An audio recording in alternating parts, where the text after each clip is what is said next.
Today, I want to talk to you about one of the most dangerous times in your business that usually catches most entrepreneurs unaware.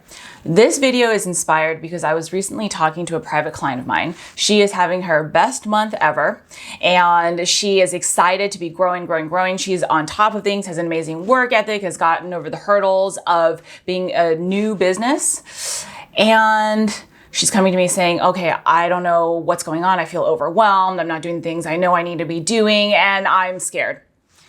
This is a really common thing that actually happens to a lot of entrepreneurs where things are going well in your business, and then all of a sudden you find yourself not doing the things that got you to that point, and maybe self-sabotaging, and then not being able to maintain the growth. It's why so many times you might see a business start out strong or get to a point where things are going really well, and then they self-sabotage, and then a few months later, what happened to that business? Right? It's the same thing that we've probably experienced in our lives as well, like maybe in a relationship where things are going well, and then it goes so well you forget to maintain it, and then before you know it, it's like, whoa, what happened to us? Not to get too morbid and sad, but it's the truth. And so today I'm going to share with you some of my best tips to help you avoid the situation and get out of that place so that you are able to continue growing versus getting to a good place, self-sabotaging, and then falling backwards. Okay? So with that, if you are new here really quickly, I am Luisa Zhou, and this channel is all about helping you build your own business so that you are able to create true freedom, impact, and abundance for yourself. Today, I'm going to share with you 4 really powerful tips to help you stay out of one of the most dangerous places in your business. So thing number 1, getting right into it, is when you are doing something and things are going well, you want to always know what's working.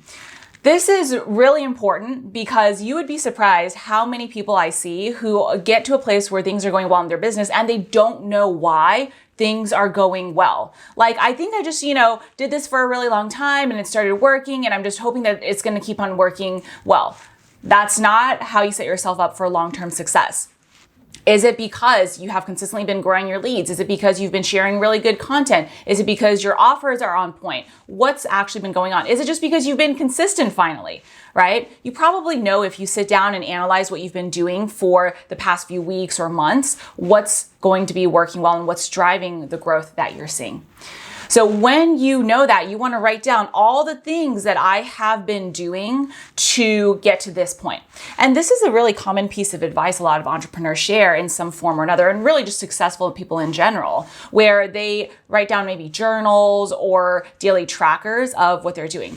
I actually remember reading Matthew McConaughey's book, Green Lights, where he, surprisingly has kept a journal, I think maybe every day for I don't know how many decades. And he mentioned this himself as well. I like to track down my journal every day, what I'm doing, what I'm thinking, so that when times are good, I'm able to go back and see what caused it so I can keep on doing more of it. And then when times are bad, I can exactly see, what did I miss? What did I stop doing? And get myself out of it. So it doesn't matter really what industry you're in, but applying this specifically to business, it's the same thing. And so you might look at your calendar, you might look at your daily to-do list, you might just sit down and think about it. What actually has been working? That's thing number 1. What you're going to do next in thing number 2 is you're going to identify all the things that have worked, and then you're going to create a list of non-negotiables that you are going to do every day or whatever regular amount of time frame you need that works for you to continue growing your business. Like using this client who inspired this video as an example, we mapped out, okay, what are the basically 3 to 4 things you have been doing that have been really leading to the success? Because usually it's just a handful of things. You don't have to overwhelm yourself with this. We realized, okay, she was doing really great prospecting on LinkedIn. And so, okay, you've got to keep on doing that. Let's even figure out the numbers. How many prospects do you reach out to before one converts into a sales call? How many sales calls before you convert into a client? All right, let's backtrack that into every month you've been getting 2-3 clients from LinkedIn.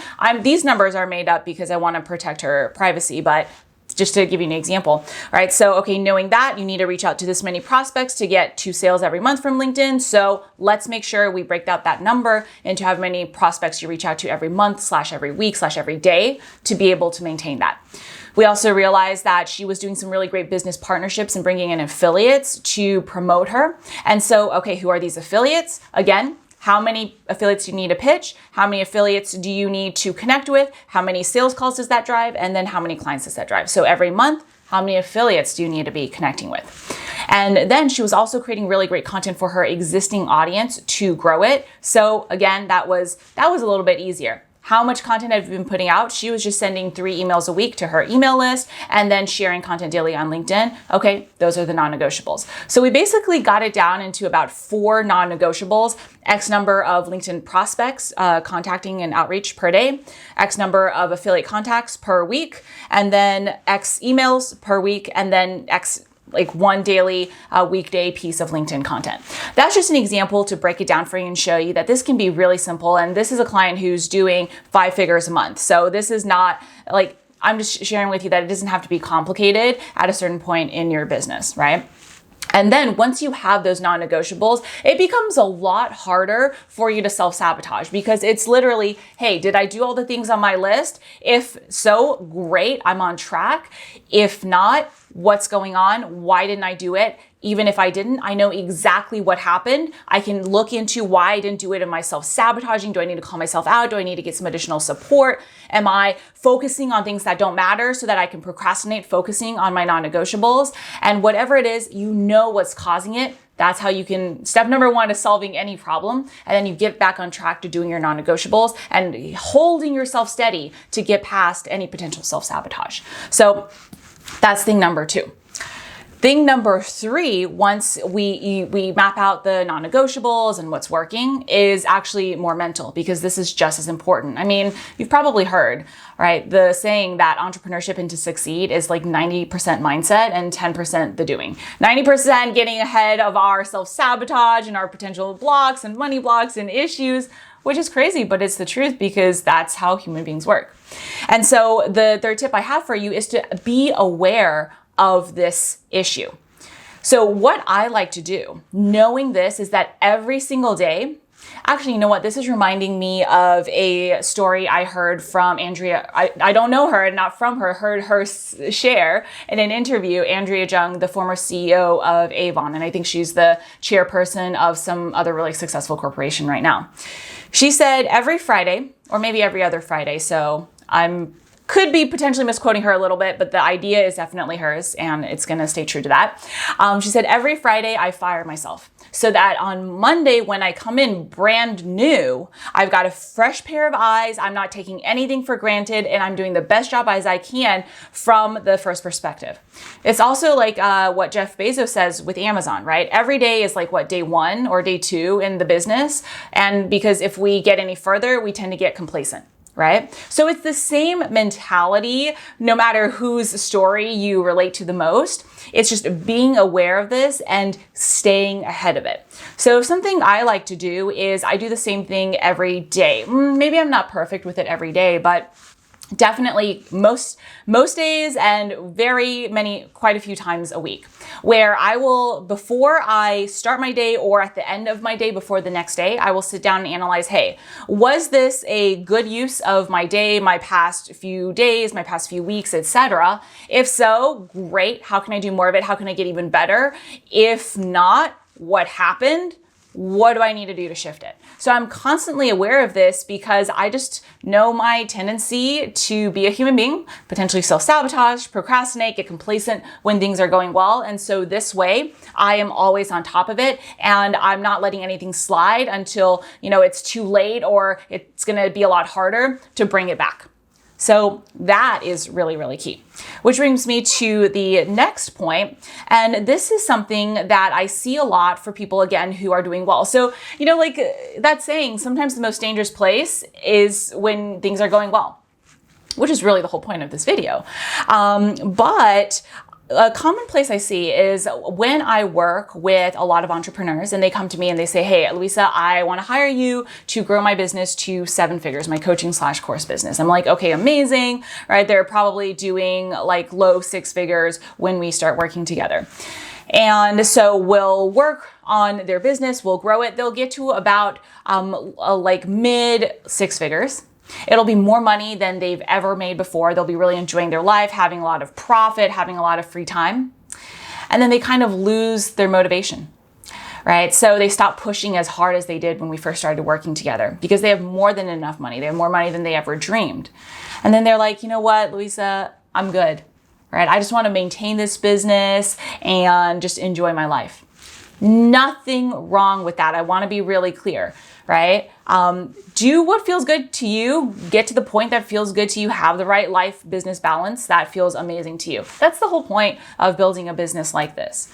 However, the reason why I mention it is because I see this happen so much where people have like a certain goal in mind and then they get to a point where they have more success than they ever thought possible. So maybe that goal was something they didn't really think that they would ever really be able to achieve. And then they lose their drive. Right? Again, if that's what you want, great, amazing. But if that's not what you want, then it's something to be aware of.